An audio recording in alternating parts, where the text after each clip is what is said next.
सबनू प्रभु यसु मसीह के नाम दे विच जय मसीह दी। अज मैं तुहाडे वास्ते वचन पढ़ना चाहुंदी हां। गिनती अध्याय 22 दी आयत 32 जिहदे विच लिखिया आ, यहोवा दे दूत ने उस नूं आख्या, तू क्यों अपनी गधी नूं 3 वार मारिया है? वेख मैं अज तैनूं रोकण लई निकलिया हाँ, क्यों जो तेरा राह मेरे अगे उल्टा है। ये कि परमेश्वर दा दूत बिलियाम नूं कह रिहा आ। ਜਦੋਂ कि बालाक ने मोआब का जोड़ा राजा सी बालाक, उन्हें किया बिलियाम नूं सद्दा भेजिया कि वह आवे ते इजराइलियां नूं श्राप देवे। जदों पहली बार उहदे सरदार बालाक दे सरदार बिलियाम नूं लैण लई आए ते परमेश्वर को बिलियाम ने पूछया तो परमेश्वर ने उन्होंने मना कर दिता जान तो। फिर जो दूसरी बार फिर सरदार उन्होंने लैन आए तो बिलियाम ने किया फिर परमेश्वर तो पूछया। जो परमेश्वर ने एक बार मना कर दिता किसी काम भी कि कोई काम तो कि ये काम तुसीं नहीं करना, तो असी अगर दोबारा उही परमेश्वर नूं पुछने कि परमेश्वर ये मैं काम करा कि ना करा, इहदा मतलब की आ साडा ध्यान जिहड़ा आ उसे काम ते लग्या होया आ जिहड़ा काम परमेश्वर ने सानूं करन तो मना कीता है। जदों बिलियाम ने दूसरी बार परमेश्वर तो पूछा तो परमेश्वर ने उन्होंने कहा कि तू चला जा। पर आयत 21 विच लिखिया, आयत 22 विच लिखिया आ, अध्याय गिनती अध्याय 22 दी आयत 22 विच लिखिया है कि परमेश्वर दा क्रोध भड़क उठिया जदों वो अपनी गधी ते बैठा उन्हें चलाना कीता बालाक दे वल जान नूं ते किया परमेश्वर दा क्रोध उहदे ते भड़किया। ते उस तो अगे जदों फिर आपां ये सारा अध्याय पढ़दे हां और उस तो बाद ये आयत 31 तक पढ़न तो बाद जो आप आयत 32 पढ़ते हैं, तुसी 31 तक आयत खुद पढ़ सकते हो, जिहदे विच की आयत 31 तक की आ जिहड़ा परमेश्वर दा दूत ही उहदे राह नूं रोकण वास्ते खड़ा सी कि वो उस रस्ते ते ना जावे ते उहदी जिहड़ियां आत्मिक अखां ही वो बंद हो चुकियां ही, क्योंकि उहदा जिहड़ा ध्यान ही वो की ही बालाक वाल लग्या होया ही, उस चीज़ वाल लग्या होया ही कि मैं जावांगा और बालाक मैनू शायद कोई पत देवे, मैनू सोना चांदी या इस तरह का कुछ देवे।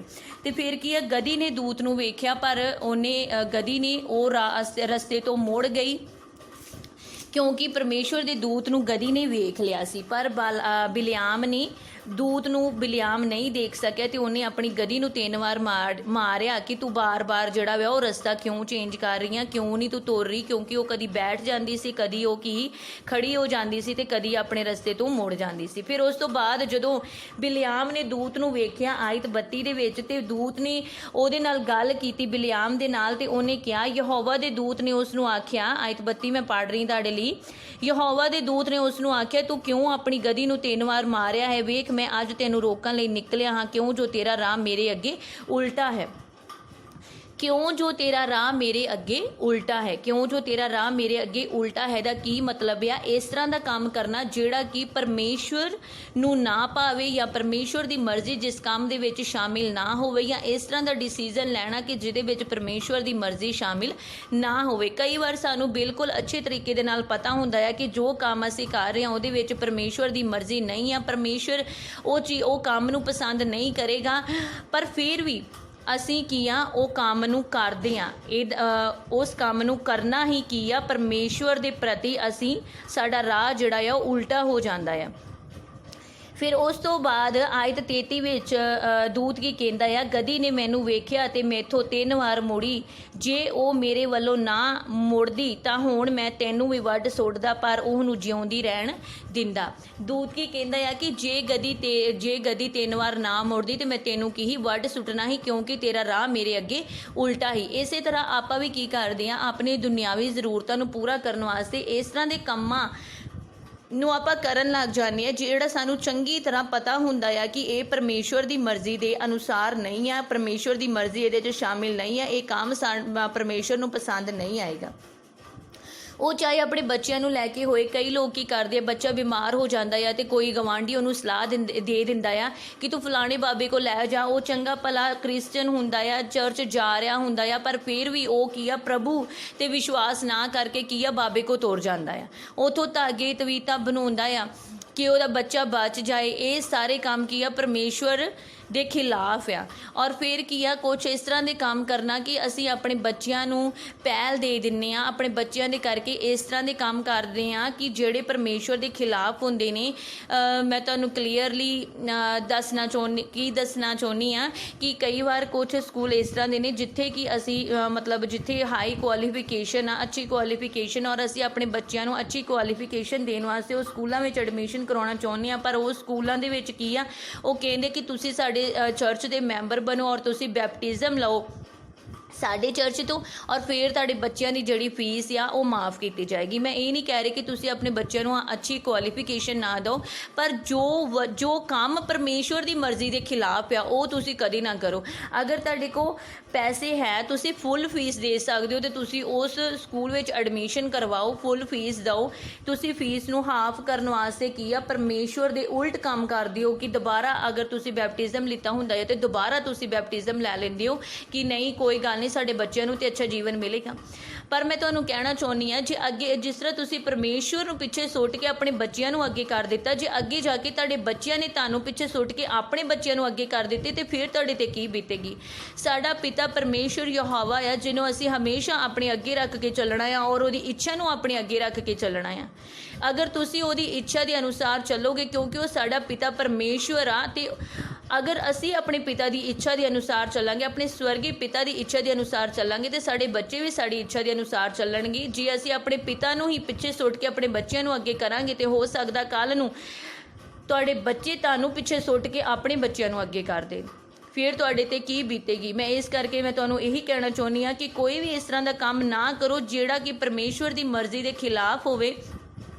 ਔਰ ਕਈ ਲੋਕ ਕੀ ਕਰਦੇ ਨੇ, ਕਈ ਭੈਣ ਭਰਾ ਯੰਗ ਨੇ ਜੋ ਅੱਜ ਕੱਲ੍ਹ ਕਿ ਜੋ ਵੀ ਆ ਇੱਕ ਦੂਸਰੇ ਨੂੰ ਚਲੋ ਪਸੰਦ ਕਰਦੇ ਨੇ, ਪਰ ਕੀ ਆ ਇਸ ਚੀਜ਼ ਦਾ ਉਹਨਾਂ ਦੇ ਦਿਮਾਗ ਵਿੱਚੋਂ ਨਿਕਲ ਜਾਂਦਾ ਆ ਕਿ ਅਸੀਂ ਪਰਮੇਸ਼ਵਰ ਦੀ ਮਰਜ਼ੀ ਕੀ ਆ ਕਿ ਕਿਸੇ ਵੀ ਤੁਸੀਂ ਅਨਦਰ ਕਾਸਟ ਵਿੱਚ ਮੈਰਿਜ ਨਹੀਂ ਕਰਨੀ, ਪਰ ਉਹ ਇਹ ਚੀਜ਼ ਨੂੰ ਪਿੱਛੇ ਕਰ ਦਿੰਦੇ ਨੇ ਔਰ ਆਪਣੀ ਇੱਛਾ ਨੂੰ ਜਿਹੜਾ ਆ ਉਹ ਅੱਗੇ ਰੱਖ ਕੇ ਉਹ ਕੀ ਆ ਅਨਦਰ ਕਾਸਟ ਵਿੱਚ ਵੀ ਮੈਰਿਜ ਕਰਾਉਣ ਲਈ ਤਿਆਰ ਹੋ ਜਾਂਦੇ ਨੇ। ਬੈਪਟਿਜ਼ਮ ਲੈਣ ਦੇ ਬਾਵਜੂਦ ਵੀ ਉਹ ਤਿਆਰ ਹੋ ਜਾਂਦੇ ਨੇ ਕਿ ਹਾਂ ਅਸੀਂ ਕਿਸੇ ਵੀ ਜਗ੍ਹਾ 'ਤੇ ਅਸੀਂ ਜਾ ਕੇ ਮੱਥਾ ਟੇਕ ਸਕਦੇ ਹਾਂ, ਬਸ ਸਾਡੀ ਮੈਰਿਜ ਜਿਹੜੀ ਆ ਉਸ ਪਰਸਨ ਦੇ ਨਾਲ ਹੋ ਜਾਏ। ਅਗਰ ਅੱਗੇ ਜਾ ਕੇ ਉਹ ਬੰਦਾ ਤੁਹਾਡਾ ਸਾਥ ਨਹੀਂ ਦੇਵੇਗਾ ਜਾਂ ਉਹ ਲੜਕੀ ਜਾਂ ਲੜਕਾ ਜੋ ਅਨਦਰ ਕਾਸਟ ਦਾ ਆ ਉਹ ਤੁਹਾਡਾ ਸਾਥ ਨਹੀਂ ਦੇਵੇਗਾ, ਤੇ ਫਿਰ ਤੁਸੀਂ ਕੀ ਕਰੋਗੇ ਕਿ ਪਰਮੇਸ਼ਵਰ ਅੱਗੇ ਦੁਹਾਈ ਦਿਓਗੇ ਕਿ ਪਰਮੇਸ਼ਵਰ ਮੇਰੀ ਮਦਦ ਕਰ। ਕਿ ਕੋਈ ਬਿਮਾਰ ਹੋ ਜਾਏਗਾ ਤੇ ਉਹ ਪਰਸਨ ਤੁਹਾਨੂੰ ਉਸ ਬਿਮਾਰੀ ਵਿੱਚੋਂ ਕੱਢ ਲਏਗਾ, ਜਾਂ ਤੁਹਾਡੇ 'ਤੇ ਕੋਈ ਮੁਸ਼ਕਿਲ ਪਰੇਸ਼ਾਨੀ ਆ ਜਾਏਗੀ ਤੇ ਕੀ ਉਹ ਪਰਸਨ ਤੁਹਾਨੂੰ ਜਿਹਦੇ ਨਾਲ ਤੁਸੀਂ ਅਨਦਰ ਕਾਸਟ ਵਿੱਚ ਮੈਰਿਜ ਕੀਤੀ ਆ, ਕੀ ਉਹ ਪਰਸਨ ਤੁਹਾਨੂੰ ਉਸ ਬਿਪਤਾ ਵਿੱਚੋਂ ਕੱਢ ਲਏਗਾ। ਕੋਈ ਵੀ ਇਨਸਾਨ ਸਾਨੂੰ ਬਿਪਤਾ ਮੁਸ਼ਕਿਲਾਂ ਪਰੇਸ਼ਾਨੀਆਂ 'ਚੋਂ ਨਹੀਂ ਕੱਢ ਸਕਦਾ, ਸਿਰਫ ਪਰਮੇਸ਼ਵਰ ਹੀ ਨੇ ਜੋ ਸਾਨੂੰ ਮੁਸ਼ਕਿਲਾਂ ਪਰੇਸ਼ਾਨੀਆਂ ਦੇ ਵਿੱਚੋਂ ਕੱਢ ਸਕਦੇ ਨੇ। ਹਾਲੇਲੂਇਆ। ਇਸ ਕਰਕੇ ਮੈਂ ਇਹੀ ਕਹਿਣਾ ਚਾਹੁੰਦੀ ਹਾਂ ਕਿ ਤੁਸੀਂ ਪਰਮੇਸ਼ਵਰ ਦੇ ਵਚਨ ਦੇ ਅਨੁਸਾਰ ਚੱਲੋ। ਪਰਮੇਸ਼ਵਰ ਦਾ ਵਚਨ ਜਿਹੜਾ ਸਾਨੂੰ ਸਿਖਾਉਂਦਾ ਆ ਅਸੀਂ ਉਸੇ ਅਨੁਸਾਰ ਹੀ ਚੱਲਣਾ ਆ। ਜਿਹੜੇ ਕੰਮ ਤੋਂ ਪਰਮੇਸ਼ਵਰ ਦਾ ਵਚਨ ਸਾਨੂੰ ਮਨਾ ਕਰਦਾ ਉਹ ਕੰਮ ਨੂੰ ਕਦੇ ਨਾ ਕਰੋ, ਕਿਉਂਕਿ ਜੇ ਪਰਮੇਸ਼ਵਰ ਨੂੰ ਛੱਡ ਕੇ ਤੁਸੀਂ ਆਪਣੀ ਜ਼ਿੰਦਗੀ ਵਿੱਚ ਕੁਝ ਵੀ ਪਾ ਨਹੀਂ ਸਕਦੇ। ਪਰਮੇਸ਼ਵਰ ਨੇ ਸਾਡੇ ਨਾਲ ਇੰਨਾ ਪਿਆਰ ਕੀਤਾ ਕਿ ਉਹਨਾਂ ਨੇ ਸਲੀਬੀ ਮੌਤ ਦੇ ਦਿੱਤੀ, ਪਰ ਪਰਮੇਸ਼ਵਰ ਸਾਨੂੰ ਸਾਡੀ ਜ਼ਿੰਦਗੀ ਸਾਡੇ ਕੋਲ ਇਹ ਨਹੀਂ ਚਾਹੁੰਦੇ ਕਿ ਅਸੀਂ ਆਪਣੀ ਜਾਨ ਦੇ ਦਈਏ, ਬਸ ਇਹ ਚਾਹੁੰਦੇ ਨੇ ਕਿ ਅਸੀਂ ਉਹਦੇ ਹੁਕਮਾਂ 'ਤੇ ਚੱਲੀਏ ਤੇ ਸਵਰਗ ਰਾਜ ਵਿੱਚ ਅਧਿਕਾਰੀ ਹੋ ਸਕੀਏ, ਪਰਮੇਸ਼ਵਰ ਦੇ ਨਾਲ ਰਹਿ ਸਕੀਏ। ਕਿਉਂਕਿ ਪਰਮੇਸ਼ਵਰ ਸਾਡੇ ਨਾਲ ਪਿਆਰ ਕਰਦੇ ਨੇ, ਇਸ ਕਰਕੇ ਪਰਮੇਸ਼ਵਰ ਚਾਹੁੰਦੇ ਨੇ ਕਿ ਅਸੀਂ ਪਰਮੇਸ਼ਵਰ ਦੇ ਨਾਲ ਰਹਿ ਸਕੀਏ। ਹਾਲੇਲੂਇਆ। ਮੈਂ ਇਸ ਲਈ ਤੁਹਾਨੂੰ ਇਹ ਆਇਤ ਤੁਹਾਡੇ ਲਈ ਪੜ੍ਹੀ ਆ ਕਿ ਕੋਈ ਵੀ ਇਸ ਤਰ੍ਹਾਂ ਦਾ ਕੰਮ ਮੇਰੇ ਪਿਆਰੇ ਭੈਣ ਭਰਾਵੋ ਨਾ ਕਰੋ ਕਿ ਜਿਹੜਾ ਪਰਮੇਸ਼ਵਰ ਦੇ ਰਾਹਾਂ ਦੇ ਖਿਲਾਫ ਹੋਏ। ਇਸ ਤਰ੍ਹਾਂ ਦਾ ਕੰਮ ਕੋਈ ਵੀ ਤੁਸੀਂ ਨਾ ਕਰੋ। ਜੋ ਪਤੀ ਪਤਨੀ ਦਾ ਪ੍ਰੇਮ ਆ ਉਸ ਪ੍ਰੇਮ ਨੂੰ ਤੁਸੀਂ ਕੀ ਆ ਹੋਰ ਜਿਹੜਾ ਮਤਲਬ ਅੱਜ ਕੱਲ੍ਹ ਦਾ ਪ੍ਰੇਮ ਚੱਲ ਰਿਹਾ ਉਹ ਕੀ ਆ ਵਿਵਚਾਰ ਆ, ਪਰ ਜਿਹੜਾ ਪ੍ਰੇਮ ਪਤੀ ਪਤਨੀ ਦਾ ਆ ਉਹ ਕੀ ਆ ਇਹ ਅਲੱਗ ਪ੍ਰੇਮ ਆ। ਪਰ ਜਿਹੜਾ ਹੁਣ ਚੱਲ ਰਿਹਾ ਪ੍ਰੇਮ ਕੁਆਰੇ ਲੜਕੇ ਲੜਕੀਆਂ 'ਚ ਉਹ ਕੀ ਆ ਵਿਵਚਾਰ ਆ। ਉਹ ਪ੍ਰੇਮ ਦਾ ਨਾਮ ਦਿੱਤਾ ਗਿਆ ਆ ਪਰ ਉਹ ਪ੍ਰੇਮ ਨਹੀਂ ਆ। ਇਸ ਕਰਕੇ ਮੈਂ ਇਹ ਚਾਹੁੰਦੀ ਹਾਂ ਕਿ ਤੁਸੀਂ ਪਰਮੇਸ਼ਵਰ ਦੀ ਮਰਜ਼ੀ ਅਨੁਸਾਰ ਚਲੋ। ਪਰਮੇਸ਼ਵਰ ਤੁਹਾਡੇ ਵਾਸਤੇ ਇੱਕ ਅੱਛਾ ਇੰਤਜ਼ਾਮ ਕਰਨਗੇ, ਕਿਉਂਕਿ ਪਰਮੇਸ਼ਵਰ ਅਤਿਅੰਤ ਦਇਆਵਾਨ ਪਰਮੇਸ਼ਵਰ ਨੇ ਔਰ ਪਰਮੇਸ਼ਵਰ ਦੀ ਬੁਝਾ ਛੋਟੀ ਨਹੀਂ ਹੈ ਜੋ ਸਾਨੂੰ ਸਾਡੀਆਂ ਮੁਸ਼ਕਿਲਾਂ ਪਰੇਸ਼ਾਨੀਆਂ ਤੋਂ ਛੁਡਾ ਸਕੇ। ਖੁਦਾ ਦੇ ਵਚਨ ਵਿੱਚ ਤੁਸੀਂ ਵੱਧਦੇ ਜਾਓ ਔਰ ਪਰਮੇਸ਼ਵਰ ਤੁਹਾਨੂੰ ਆਸ਼ੀਸ਼ ਦੇਣ। ਕੋਈ ਵੀ ਇਸ ਤਰ੍ਹਾਂ ਦਾ ਕੰਮ ਤੁਹਾਡੇ ਕੋਲ ਕਦੇ ਨਾ ਹੋਵੇ, ਕੋਈ ਵੀ ਇਸ ਤਰ੍ਹਾਂ ਦਾ ਕੰਮ, ਕੋਈ ਵੀ ਇਸ ਤਰ੍ਹਾਂ ਦੇ ਰਾਹ 'ਤੇ ਤੁਸੀਂ ਕਦੇ ਨਾ ਚੱਲੋ, ਕੋਈ ਵੀ ਇਸ ਤਰ੍ਹਾਂ ਦਾ ਡਿਸੀਜ਼ਨ ਤੁਸੀਂ ਕਦੇ ਨਾ ਲਓ ਜਿਹਦੇ ਵਿੱਚ ਪਰਮੇਸ਼ਵਰ ਦੀ ਮਰਜ਼ੀ ਸ਼ਾਮਿਲ ਨਾ ਹੋਵੇ। ਮੇਰੇ ਪਿਆਰੇ ਭੈਣ ਭਰਾਵੋ, ਸਭ ਤੋਂ ਪਹਿਲਾਂ ਪਰਮੇਸ਼ਵਰ ਦੀ ਮਰਜ਼ੀ ਨੂੰ ਪਹਿਲ ਦਿਓ ਅਤੇ ਪਰਮੇਸ਼ਵਰ ਵੀ ਤੁਹਾਡੇ ਜੀਵਨ ਨੂੰ ਫਲਵੰਤ ਕਰਨਗੇ ਅਤੇ ਖੁਸ਼ਹਾਲ ਬਣਾਉਣਗੇ।